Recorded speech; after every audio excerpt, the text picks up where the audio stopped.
আমরা শুনছি বিখ্যাত যোগ গ্রন্থ শিবসংহিতা।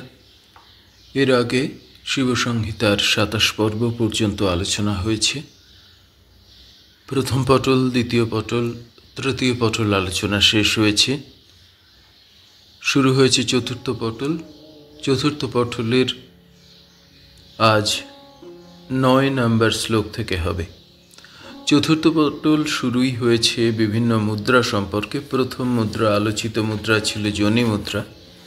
সেই যোনি মুদ্রার ৮ নম্বর শ্লোক পর্যন্ত অনুবাদ হয়েছে গত দিনের আলোচনায়, গত পর্বের আলোচনায়, অর্থাৎ ২৭ পর্বের আলোচনায়।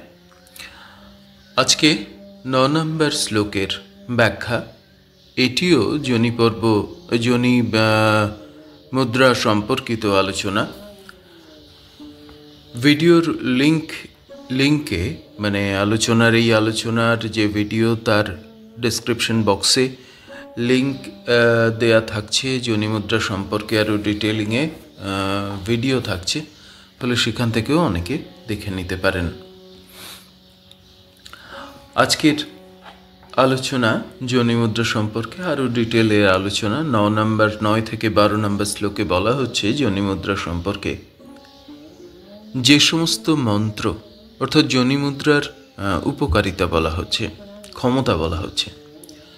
যে সমস্ত মন্ত্র ছিন্ন, কিলিত, স্তম্ভিত, দগ্ধ, শিখাশূন্য, মলিন, তিরস্কৃত, মন্দ, বাল, বৃদ্ধ, প্রৌঢ়,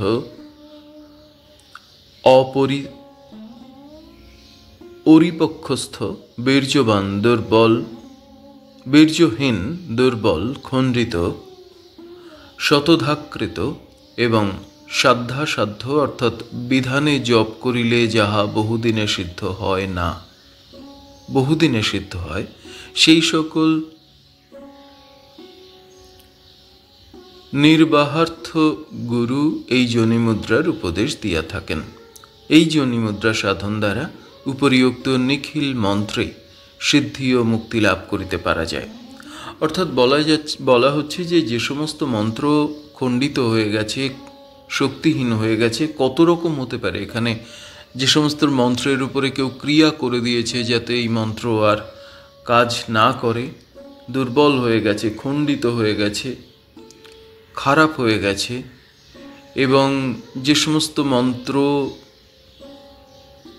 বহুদিন জপ করলেও তেমন করে কাজ হচ্ছে না, সেই সমস্ত মন্ত্রকে জাগ্রত করার জন্য গুরু যোনি মুদ্রার কথা বলে দেন। যোনি মুদ্রা করতে উপদেশ করেন শিষ্যকে, যাতে সেই সমস্ত মন্ত্র যথাযথ কাজ করতে পারে। এইখানে বেশ কিছু কথা রয়েছে, সেই কথাগুলো একটুখানি আলোচনা করে নেওয়া ভালো। বলা হচ্ছে যে বহুদিনে সিদ্ধ হয়, এই বাক্যটি খেয়াল করার মতো। সেটা ব্যাখ্যা করা হয়েছে বিশ্বসার তন্ত্রে ৪৯ প্রকার মন্ত্র দোষ লিখিত আছে।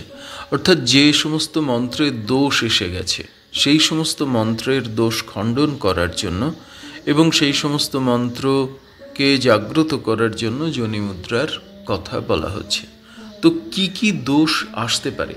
বিশ্বসার তন্ত্রে মন্ত্রদোষ হিসেবে ৪৯ রকমের দোষের কথা বলা হচ্ছে। কি? ১, ২, ৩, ৪ করে আমি বলছি। ১, ছিন্ন, ২, রুদ্ধ, ৩, শক্তিহীন, ৪, পরান্মুখ, ৫, বধির, ৬, নেত্রহীন, ৭, কিলিত, ৮, স্তম্ভিত, ৯, দগ্ধ, ১০, স্রস্ত, ১১, ভীত, ১২, মলিন, ১৩, তিরস্কৃত, ১৪, ভোদত, ১৫, সুপ্ত, ১৬, মদোন্মত্ত, ১৭, মূর্ছিত, ১৮, ঋতবীর্য, ১৯, ভীম,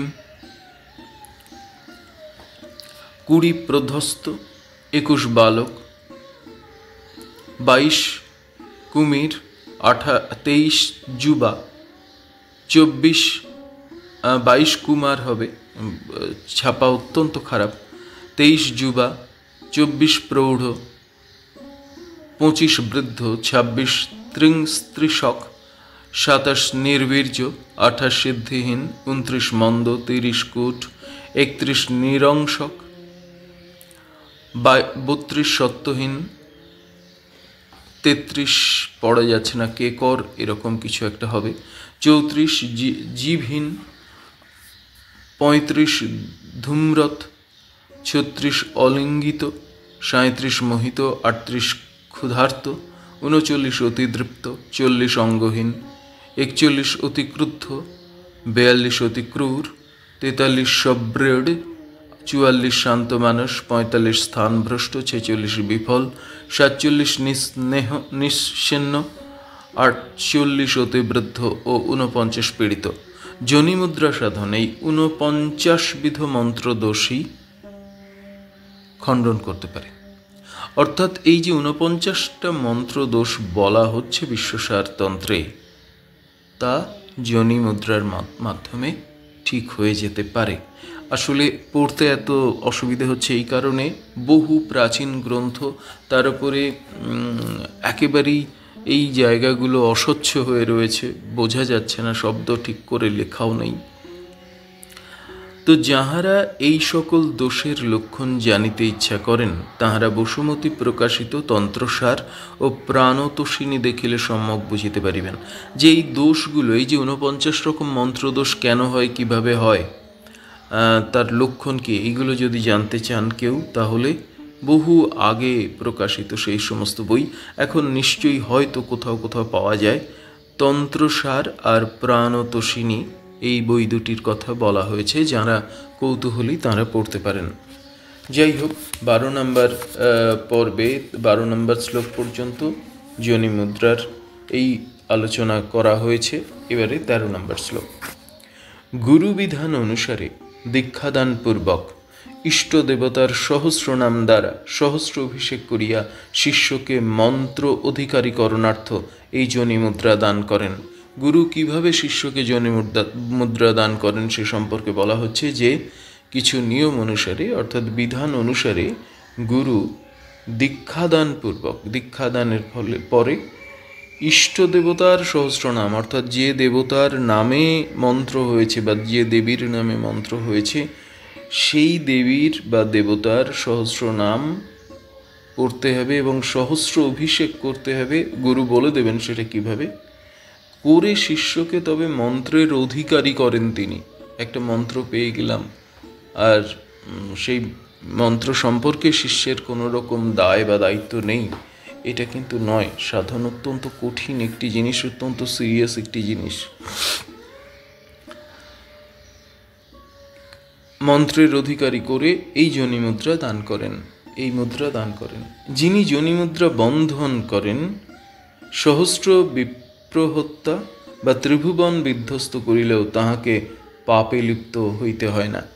আর এই যোনিমুদ্রা যিনি এইভাবে প্রাপ্ত হন এবং যোনিমুদ্রা অভ্যেস করেন, সাধন করেন, তিনি কিন্তু বলছে 1000 ব্রহ্মহত্যা করলেও, ব্রহ্মহত্যা পাপ 100 হলেও, 1000 হলেও, এবং ত্রিভুবন নষ্ট হয়ে গেলেও তাকে কিন্তু কোনোভাবেই পাপে লিপ্ত করা যায় না, পাপের মধ্যে তিনি যান না।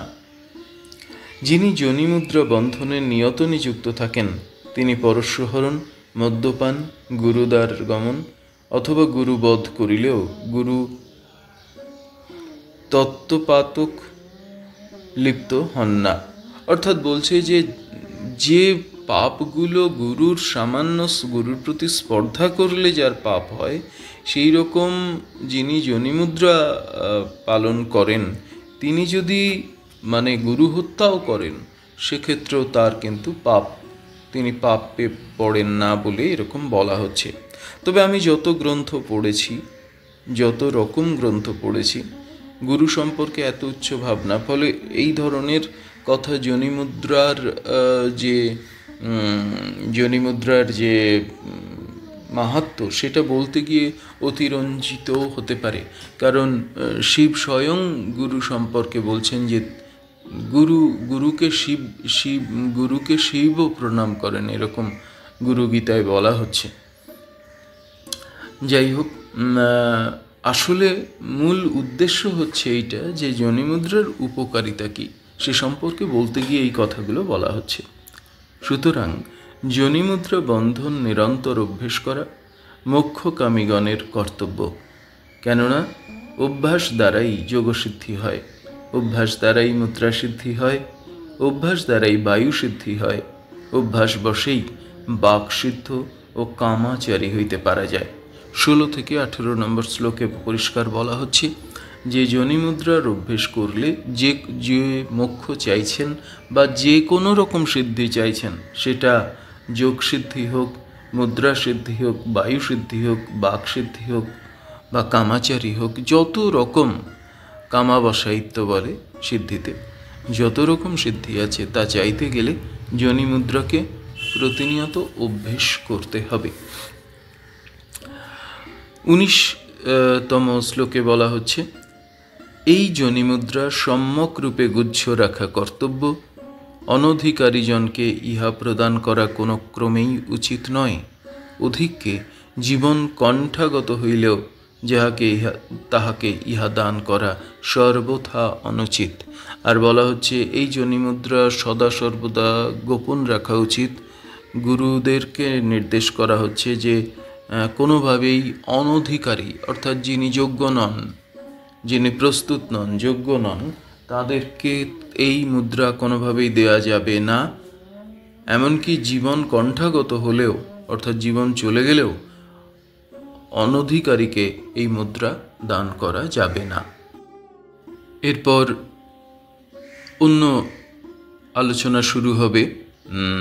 যোনিমুদ্রা সম্পর্কিত আলোচনা শেষ হয়েছে।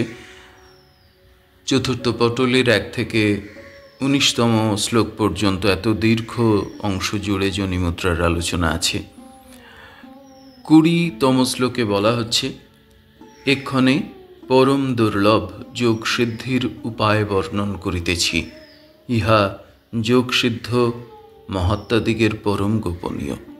এইখানে দশবিধ মুদ্রা বলে ভিন্নতর আরও মুদ্রার কথা আলোচনা হচ্ছে।